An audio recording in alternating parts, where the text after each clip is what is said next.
Hi friends, welcome to 5 Minutes Tech YouTube channel. Here is Samsung Galaxy A15 smartphone. In this video, you will learn how to set power button to end call smartphone Samsung Galaxy A15.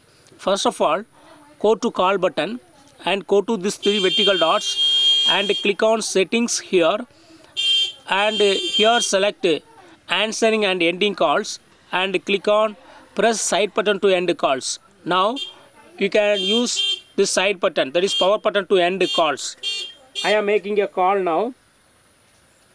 I am making a call and I will receive a call. After attending the call, to cut the call, you can easily use side button to end the calls. Okay.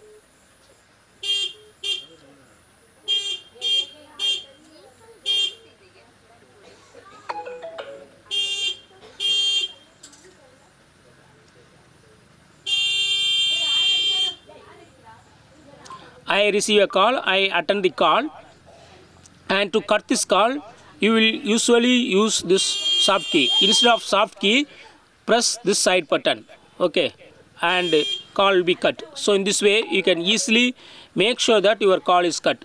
That's all friends. Thanks for watching. Bye.